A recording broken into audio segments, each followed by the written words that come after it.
नमो हरिहंताणं नमो सिद्धाणं नमो वायुवीर्याणं नमो वज्रायाणं नमो लोहे सौरसागुणं। जब निरंतर सिद्ध श्री भगवान की पंचपद श्री भगवान की अचल गुरु श्री रामचंद्र जी महाराज की अहिंसा विश्व धर्म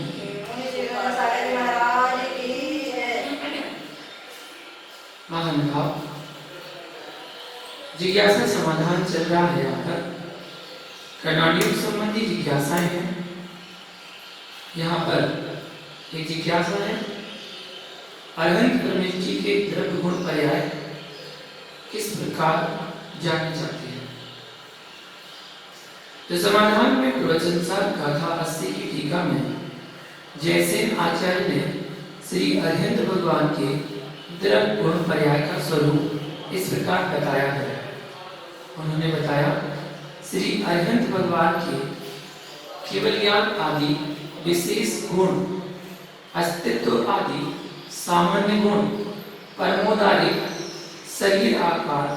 शरीराकार रूप से आत्म प्रदेशों का अवस्थान वह द्रव्य व्यंजन पर्याय है। अगुर लघु गुण के द्वारा षड्वृद्धि वाणी गुण जो प्रति समय परिणमन है वह शुद्ध अर्थ पर्याय है। इन गुण और पर्यायों के आधारभूत अमूर्त असंख्यात प्रदेश हैं वह द्रव्य हैं। इस प्रकार अरहंत भगवान के ये द्रव्य गुण पर्याय कहने चाहिए। तीनों चीजें होती हैं। आगे जिज्ञासा करते हैं धवला पुस्तक 8 सूत्र 48 की टीका में तीर्थंकर भगवान को शिष्ट परिपालक एवं दुष्टों का निग्राहक कहा गया है। सुभीतरा देव के 13वें गुणस्थान में यह कैसे संभव है। समाधान करते हैं शिष्ट जन श्री तीर्थंकर भगवान की पूजन, स्तवन, वंदन तथा ध्यान कर अपना कल्याण कर लेते हैं अथवा श्री तीर्थंकर भगवान के द्वारा बताए गए मोक्ष मार्ग पर चलकर कर्म बंधन से छूटकर मोक्ष प्राप्त कर लेते हैं। यदि श्री तीर्थंकर भगवान मोक्ष मार्ग का उपदेश ना देते तो शिष्ट जन सांसारिक दुखों से मुक्त ना होते। श्री तीर्थंकर भगवान के धर्म द्वारा शिष्ट जन स्वर्ग तथा मोक्ष सुख को प्राप्त करते हैं अतः श्री तीर्थंकर भगवान शिष्ट परिपालक हैं।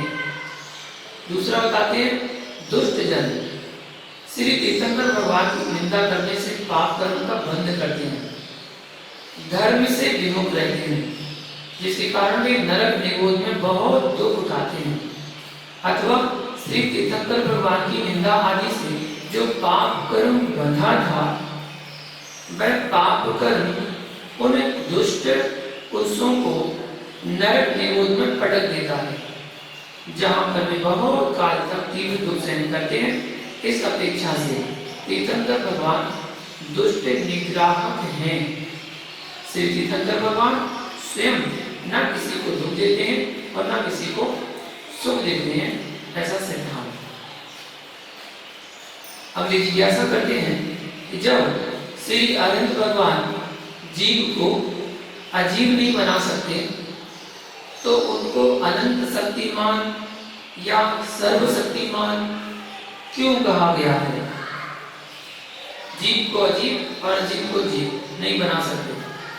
समाधान करते हैं वीर्य का घातक वीर्यांतराय कर्म है।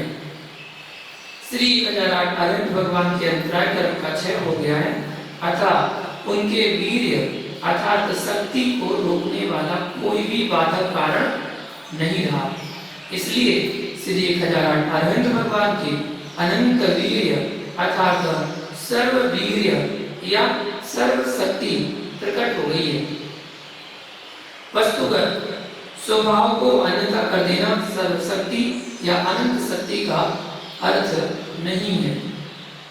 यदि श्री 1008 अरहंत भगवान में अनंत वीर्य या सर्व वीर्य ना होता तो वे अनंत पदार्थों या सर्व पदार्थों को युगपत नहीं जान सकते थे, क्योंकि अरहंत भगवान युगपत सर्व पदार्थों को जानते हैं, इसलिए उनमें सर्वशक्ति है।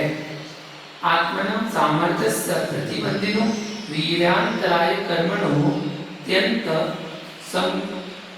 संचया दुर्भूत वृत्ति छाये मनंत्र वीर्यम। ऐसा राजवार्तिक ग्रंथ दूसरे अध्याय के चौथे नंबर की व्याख्या बताया गया। आत्मा के सामर्थ्य का प्रतिबंधक वीर्यांतर कर्म है। उस वीर्यांतर कर्म के अत्यंत क्षय से छायक अनंत वीर प्रकट होता है।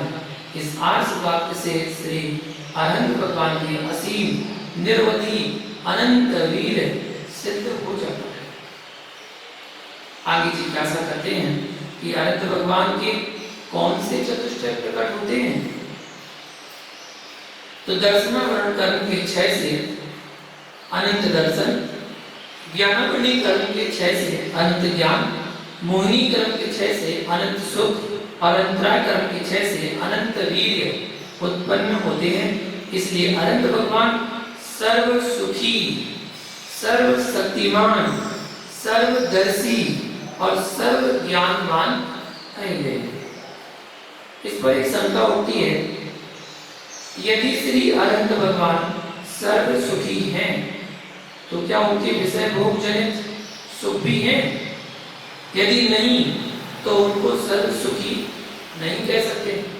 तो समाधान करते हैं, विषय भोगों से उत्पन्न हुआ जो सुख है उसका अनुभव इंद्रियों से होता है। अरहंत भगवान इंद्रियातीत है, अतः उनके ना तो विषय भोग है और ना उस सुख का अनुभव होता है। अर्थात अरहंत भगवान के इंद्रिय जनित सुख नहीं है, क्योंकि इंद्रिय जनित सुख का कारण इंद्रिय ज्ञान है। इंद्रिय सौख्य साधनीभूत इंद्रिय ज्ञानम है ऋणींद्रदति। ऐसा प्रवचन साहिब गाथा 55 की उत्थानिका में बताया कि इंद्रिय सुख का साधन भूत इंद्रिय ज्ञान है, जो कि हेय है। इस प्रकार उसकी निंदा करते हैं। अगली जिज्ञासा यहाँ पर बताते हैं कि श्री अरहंत भगवान को सर्व सुखी क्यों कहते हो। तो सुख का लक्षण आकुलता का अभाव, क्योंकि आकुलता ही सुख की विघातक है। श्री अमरचंद आचार्य ने भी प्रवचन सार गाथा 115 व 198 की टीका में कहा है, अनाकुलत्व लक्षणाक्षय सौख्यम अनाकुलत्व लक्षणम परम सौख्यम। ऐसा बताया, मतलब अनाकुलता परम सुख अथवा अक्षय सुख का लक्षण है। आकुलता का उत्पादक मोहिनी कर्म है, अतः मोहिनी कर्म के अभाव में आकुलता का भी अभाव हो जाता है। इस अपेक्षा से अरहंत भगवान को सर्व सुखी कहा गया है। कहा भी गया है, तत्सुखम मोहक्षया तत्वार्थवती 9वें अध्याय के 44 नंबर सूत्र में दिया, और सौख्यम चा मोहक्षया ऐसा पदनंदी पंचविंशतिका में 8वें अध्याय में दिया। अर्थात मोहिनी कर्म के क्षय से अनंत सुख, अक्षय सुख, परम सुख, सर्व सुख होता है। अरहंत भगवान के सुख का प्रतिपक्षी मोहिनी कर्म का क्षय हो गया है, अतः उनको किसी प्रकार का दुख नहीं है, इसलिए वे सर्व सुखी हैं। सर्व सुखी का यह अर्थ नहीं है कि अरहंत भगवान के इंद्रिय जनित सुख भी हैं, ऐसा अर्थ नहीं लगाना चाहिए, क्योंकि उनकी इंद्रिय जनित सुख नहीं है। अगली जिज्ञासा बताते हैं, तीर्थंकर केवली भगवान जब समूह शरण में विराजते हैं तो पद्मासन से विराजते हैं, और विहार होता है तब खड़े होकर नियत समय अथवा अनियत समय में वाणी भी खुलती है। दंड कपाट प्रकर लोक पूर्ण रूप समुद्घात भी होता है। ये क्रियाएं करते हैं या होती हैं? यदि होती हैं तो क्यों होती हैं? स्वभाव तो नहीं है, स्वभाव तो नहीं है। इसका समाधान बताते हैं कि अरहंत भगवान के स्थान मतलब खड़े होना, आसन मतलब बैठना, और विहार तथा धर्मोपदेश देना, नियत और अनियत समय पर वाणी करना, ये सब क्रियाएं बिना प्रयत्न के अथवा बिना इच्छा के होती हैं। इसलिए इन क्रियाओं को स्वाभाविक कहा गया है, किंतु कर्मोदय से होती हैं, इसलिए औदयिक कहा गया है। इस संबंध में निम्न आर्ष भाग प्रमाण मिलता है। ठाण खंड से जिविहारा धम्मोपदेशो या नियतयो तेसिम अर्हंतारम काले मायाचारो भक्तिधीरम। प्रवचन सार गाथा नंबर 44 में बताया है कि उन अरहंत देव के उस अरहंत अवस्था में स्थान, आसन और विहार तथा धर्मोपदेश ये क्रियाएं स्वाभाविक हैं, अर्थात बिना प्रयत्न के होती हैं। जैसे स्त्री के मायाचार तदगत पर्याय स्वभाव के कारण बिना प्रयत्न के होता है। यहाँ पर स्वभाव का अभिप्राय पर्याय स्वभाव से है, द्रव्य स्वभाव से नहीं है। जब ये क्रिया द्रव्य स्वभाव नहीं है तो इन क्रियाओं के पर्याय स्वभाव होने का क्या कारण है? ये क्रियाएं पर्यायगत स्वभाव है, इसमें कारण कर्मोदय है, अतः ये क्रियाएं औदय की हैं, कहा भी गया है। पुण्य फला अर्हंता तेसिम क्रिया पुनो ही औदय्यम औदय्या मोहादिहिम विरहिया तम्मासा खाड़गति मदा। प्रवचन सार गाथा नंबर 45 में कहा पुण्य का फल क्या है? अरहंत अवस्था। उनकी क्रिया मतलब स्थान, आसन, विहार और दिव्य ध्वनि शुद्धात्म तत्व से विपरीत होने के कारण औदय की अर्थात कर्मोदय जनित है, किंतु ये क्रियाएं मोहादि से रहित अर्थात बिना इच्छा व प्रयत्न के होती है, इसलिए आगामी कर्म बंध का कारण नहीं होती है, किंतु इन क्रियाओं के द्वारा कर्म फल देकर क्षय को प्राप्त हो जाता है, इसलिए इन क्रियाओं को क्षयती भी कहा गया है। ये क्रियाएं बिना इच्छा व प्रयत्न की होती हैं। इस अपेक्षा से श्री अरहंत भगवान इन क्रियाओं को करते नहीं हैं, किंतु होती है। ये क्रियाएं अरहंत की पर्याय है। इस अपेक्षा से श्री अरहंत भगवान इन क्रियाओं के कर्ता भी हैं, जैसा कि कहा गया है। क्या या परिणमति स कर्ता या परिणामो भवेत् तत्कर्म या परिणति क्रिया सात्रयमपि भिन्नं च न वस्तुतया। प्रवचन सार में ही कहा गया है जो परिणमित होता है सो कर्ता है, जो परिणाम है सो कर्म है, और जो परिणति है सो क्रिया है। ये तीनों भिन्न नहीं है। इस प्रकार कर्ता के विषय में अनेकांत है, ऐसा जानना चाहिए। यहाँ पर जिज्ञासा है कि 13वें गुण स्थान में मोक्ष क्यों नहीं है, मोक्ष क्यों नहीं हो जाता? तो शंका की यही है कि 7वें गुण स्थान में सम्यक दर्शन की पूर्णता तथा 12वें गुण स्थान में चारित्र की पूर्णता और 13वें गुण स्थान में ज्ञान की पूर्णता हो जाती है, फिर मुक्ति लाभ क्यों नहीं होता? इससे रत्नत्रय के असमर्थपना आता है। तो समाधान करते हैं, यद्यपि 13वें गुण स्थान में रत्नत्रय अर्थात सम्यक दर्शन, सम्यक ज्ञान और सम्यक चारित्र तीनों क्षायक हो जाते हैं, क्योंकि उनके प्रतिपक्षी कर्मों का क्षय हो चुका है, तथापि आयु कर्म रूप बाधक कारण का सद्भाव होने से मुक्ति लाभ नहीं होता।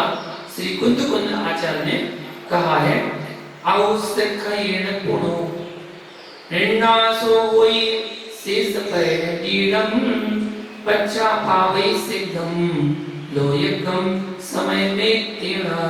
नियम सारगाथन नंबर 176 में कहा गया है कि आयु के क्षय से शेष प्रकृतियों का संपूर्ण नाश हो जाता है। ऐसा समय सार में लिखा है आयु क्षय मरणम, कि आयु के क्षय होने पर मरण होता है। तो यहाँ पर आयु के क्षय से शेष सारी प्रकृतियों का संपूर्ण नाश होता है। फिर वे शीघ्र समय मात्र में लोकाग्र में पहुंचते हैं। कितने समय? एक समय में वो लोकाग्र में पहुंचते हैं। कार्य की सिद्धि में संपूर्ण साधक सामग्री के साथ साथ बाधक कारणों के अभाव की भी आवश्यकता है।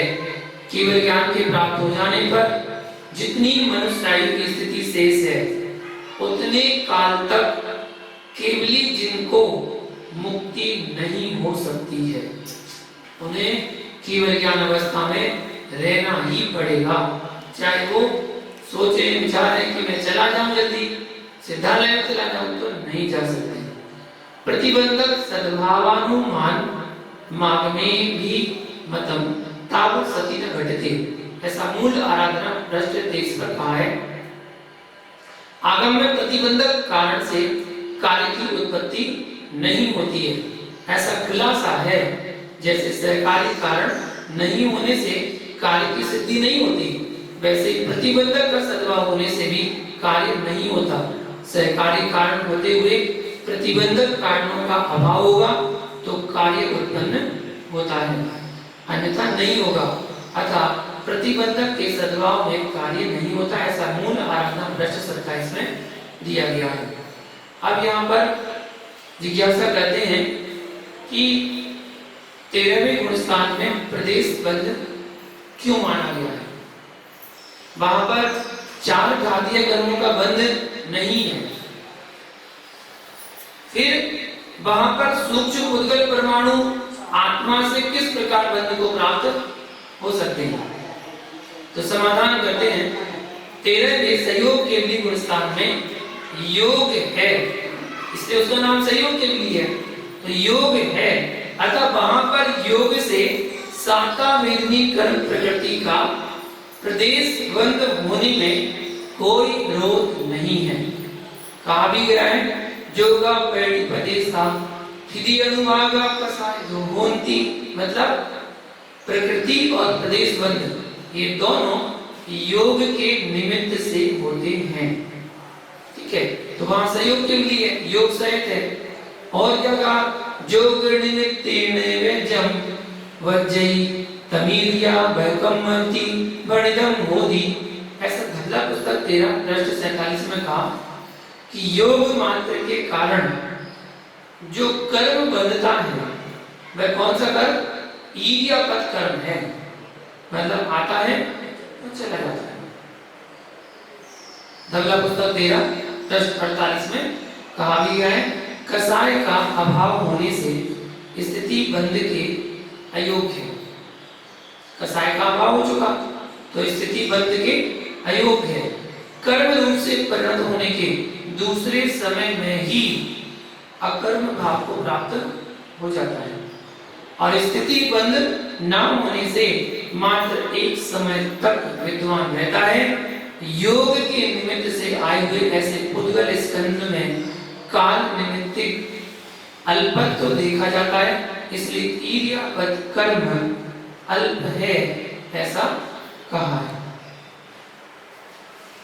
आगे एक जिज्ञासा करते हैं कि केवली समुद्घात उनके विचार मतलब इच्छा द्वारा होता है। यदि विचार द्वारा होता है तो दिव्य ध्वनि भी विचारों द्वारा खिलती होगी। विहार समय भी किस ओर विहार करना है इसका विचार कौन करता है? इंद्र विचार करता है या केवली करते हैं? समोषण का बिगड़ना तथा बनना इसका विचार इंद्र करता है या केवली करते हैं? इतनी जिज्ञासा। समाधान करते हैं कि मोहिनी कर्म का क्षय हो जाने से केवली के इच्छा मतलब विचार विचार का तो अभाव हो जाता है। अतः केवली समुद्घात, दिव्य ध्वनि का खिरना, समूह स्वरम का विघटना, बनना तथा विहार आदि कार्य केवली की इच्छा बिना होते हैं। वेदनीय नाम और गोत्र कर्म की स्थिति क्षय के लिए केवली समुद्घात स्वयं ही होता है। इसके लिए केवली को विचार नहीं करना पड़ता। दिव्यध्वनि और विहार में पूर्वोपार्जित कर्मोदय तथा भव्य पुरुषों का पुण्योदय कारण है। जहाँ जहाँ भव्यों का पुण्योदय होता है, भगवान का विहार वहाँ होना प्रारंभ हो जाता है। और जब कोई भव्यात्मा जीव उनके समूह में आता है तो उनकी दिव्यध्वनि गिरना प्रारंभ हो जाती है। तो एक पुण्योदय कारण है। विहायोगति नाम कर्म के उदय से तो केवली का विहार होता है, किंतु विहार किस ओर हो इसमें व्यायोगति नाम कर्म कारण नहीं है। इसमें भव्य जीवों का विशेष पुण्योदय कारण है। दिव्य ध्वनि में केवल ज्ञान वचन योग गणधर आदि विशिष्ट ज्ञानी भव्य जीव तथा भाषा वर्ग आदि सब कारण है। समूह के लिए तीर्थंकर प्रकृति का उदय, इंद्र आदि की भक्ति, भव्य जीवों का पुण्योदय आदि कारण है। किंतु इन सब कार्यों के लिए केवली को विचार नहीं करना पड़ता और ना केवली के विचार होता है, क्योंकि विचार तो मोही जीवों के होते हैं। एक जिज्ञासा, आगे बढ़ते।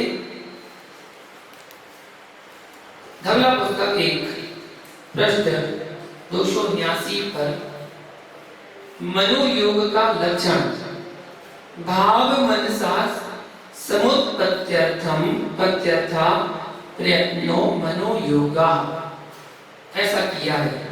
केवली भगवान की भाव मन नहीं होता है, अतः उनके मनोयोग नहीं हो सकता है।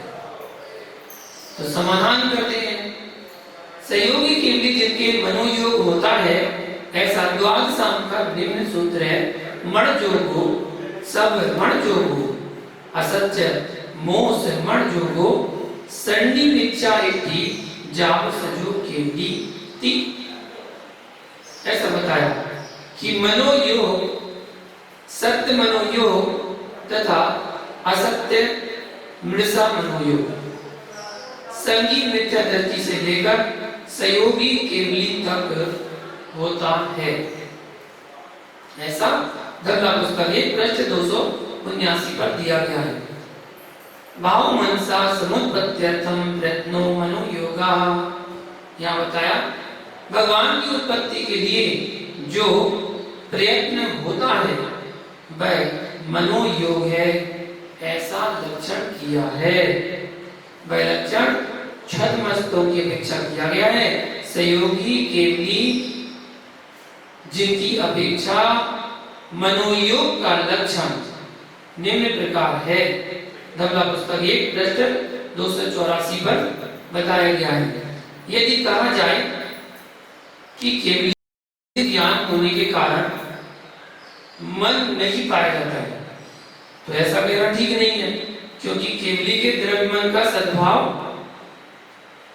पाया जाता है। यद्यपि केवली के द्रव्य मन का क्षय समय ज्ञान रूप कार्य नहीं है, तथापि द्रव्य मन के उत्पन्न होने में प्रयत्न परिस्पंद का कोई प्रतिबंधक कारण नहीं पाया जाता।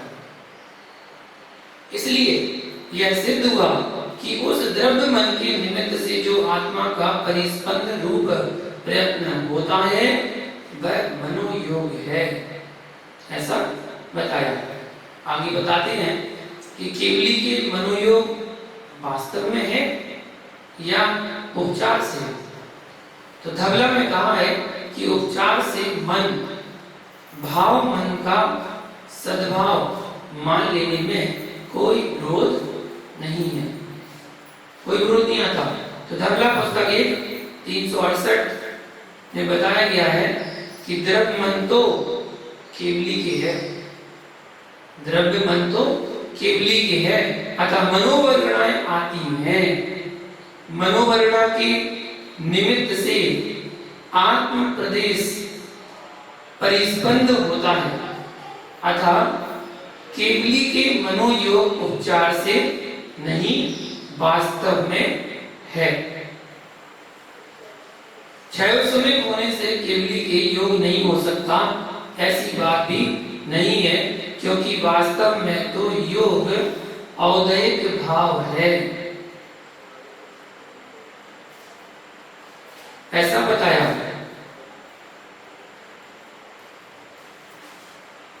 आगे की जिज्ञासा बताएंगे। संयोग केवली के इलियापद आश्रव दो समय स्थिति का नहीं है, इसकी व्याख्या कर जानेंगे। आज के इतना ही। जय बोलो पार्श्वनाथ भगवान की।